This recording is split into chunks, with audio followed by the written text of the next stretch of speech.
ইন্নাল্লাহা ইউহিব্বুল মুকসিতিন, নিশ্চয়ই আল্লাহ রাব্বুল আলামিন যারা ন্যায়পরায়ণ, যারা ন্যায় বিচার করে তাদেরকে আল্লাহ ভালোবাসে। জেনে রেখো, হত্যার বদলেই রয়েছে, হত্যার বদলে হত্যার মধ্যেই রয়েছে তোমাদের জন্য জীবন, কেসাসের মধ্যেই রয়েছে তোমাদের জন্য জীবন। এটার ব্যাখ্যা কি? ইসলাম চাই তিনটি বিষয়ের নিরাপত্তা দিতে। কি কি? আত্মাহারিক টিভি, ওহির আলোয় উদ্ভাসিত জীবনের জন্য।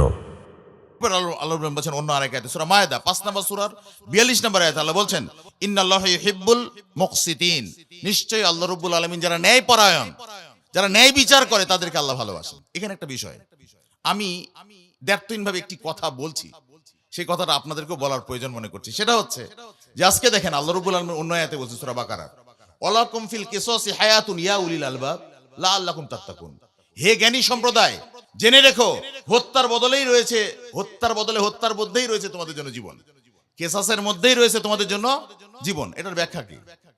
আমি যখন অনার্সে পড়ি তখন আমার টিচার আমাকে জিজ্ঞেস করছিল, তুমি যে, আমি টার্ম পেপারে অনেক কিছু লিখছিলাম যে হত্যার বদলে হত্যার মধ্যেই রয়েছে জীবন, এটার ব্যাখ্যা। তো আমাকে জিজ্ঞেস করছিল যে হত্যার বদলে হত্যাকারী যদি হত্যা করা হয় তো হত্যাকারীর পরিবার তো এতিম হয়ে যায়, তো জীবন তো আর হচ্ছে না, বরং জীবন তো আরো দুর্বিষহ হয়ে পড়ছে, এর ব্যাখ্যা দাও। আমি ব্যাখ্যা দিয়েছিলাম কি, সেটাই বলি আপনাদেরকে। আমি বলেছিলাম যে আল্লাহ রাব্বুল আলামিন এই ব্যাখ্যা, এই আয়াতের মাধ্যমে আমাদেরকে এটাই জানিয়ে দিচ্ছেন যে যখন সমাজে একজন হত্যাকারীকে যখন হত্যা করা হবে তখন রাতারাতি শত শত হত্যাকারীরা তওবা করে ফিরে আসবে। আবার একইভাবে বলি, যদি একজন হত্যাকারীকে যদি হত্যা করা হয় তাহলে ওই হত্যাকারী আর অন্য কাউকে হত্যা করতে পারবে না। যখন একজন হত্যাকারী যখন হত্যা করা হচ্ছে না, তখন ওই হত্যাকারী আরো শত শত হত্যা করার লাইসেন্স পেয়ে যাচ্ছে। বাস্তবতা তাই না? একইভাবে চিন্তা করেন, জেনাকার, যে জেনা করছে, ধর্ষণ করছে, যে ওই জেনাকারের যখন শাস্তি হচ্ছে না, ওই ধর্ষকের যখন শাস্তি হচ্ছে না, তখন ওই ধর্ষক আরো শত শত ধর্ষণ করার সুযোগ পেয়ে যাচ্ছে, বুঝছে না? তো ওই জেনাকারকে যদি শাস্তি দেওয়া হতো তাহলে ওই জেনাকারকে আর কাউকে ধর্ষণ করতে পারতো? তাহলে ইসলামের এই বিধানের মাধ্যমে মানুষের আর চোরের হাত কাটা, যদি চোরের হাত কাটা হয় তাহলে কি হবে? রাতারাতি কত শত চোর যে রাতারাতি তওবা করবে সেটা তো আমাদের আর বলে দেওয়া লাগবে না, এমনি এমনি ভয়ে করি। অন্তত পক্ষে ওর যদি হাত কাটা হয় ও তো আর অন্য কারো চুরি করতে পারবে না, তাই না? এই যে এর মাধ্যমে ইসলাম কি চেয়েছে? ইসলাম চেয়েছে তিনটি জিনিসের নিরাপত্তা, যেটা আল্লাহ রাব্বুল আলামিন তার রাসূলুল্লাহ সাল্লাল্লাহু আলাইহি ওয়াসাল্লামকে দিয়ে আমাকে জানিয়ে দিয়েছেন। রাসূলুল্লাহ সাল্লাল্লাহু আলাইহি ওয়াসাল্লাম বলছেন, কুল্লুল মুসলিমি আলাল মুসলিমি হারামুন, একজন মুসলমানের জন্য তিনটা জিনিস হারাম। দামুহু, তার রক্ত, এই দেখেন রক্তের বিষয়টা আছে। অমালহু, তার সম্পদ, মানে চুরি করবে না যখন শাস্তি বিধানগুলো হবে। ও ইরদহু, তার সম্মান কেড়ে নেবে না, তার মানে ইজ্জত লণ্ঠন করছে মহিলাদের, এটার করবে না।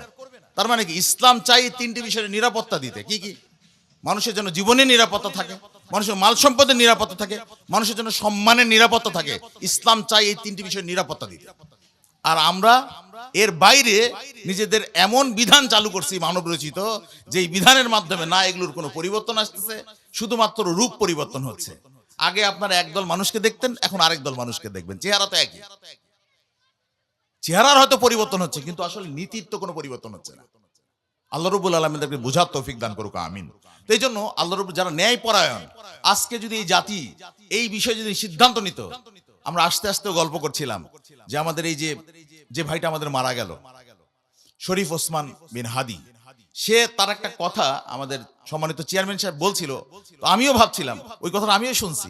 সে বলছে যে আমিও যে আজকে আপনাদের পক্ষে কথা বলছি, আপনারা ঠিক ঠিক বলছেন, আমাকেও আপনারা তদন্ত করবেন। আপনার আমার দুটো যে চোখ আছে, একটা চোখকে বিশ্বাস করলে আরেকটা চোখকে বিশ্বাস করবেন না। মানে আপনি এক চোখ দিয়ে আমাকে দেখবেন আর আরেক চোখ দিয়ে আমাকে জাজ করবেন। আমিও যদি বিপদে যাই আমার কথা শুনবেন না। এই ধরনের কথা ওই রাজনৈতিক নেতা তো বাদ দেন, ইসলামী নেতারাও তো বলার সুযোগ পায়নি, বলতে পারে এই কথা? তো আল্লাহ রাব্বুল আলামিন যারা ন্যায়পরায়ণ, যারা প্রকৃত অর্থে ন্যায়ের পক্ষে থাকে, তাদেরকে আল্লাহ ভালোবাসেন।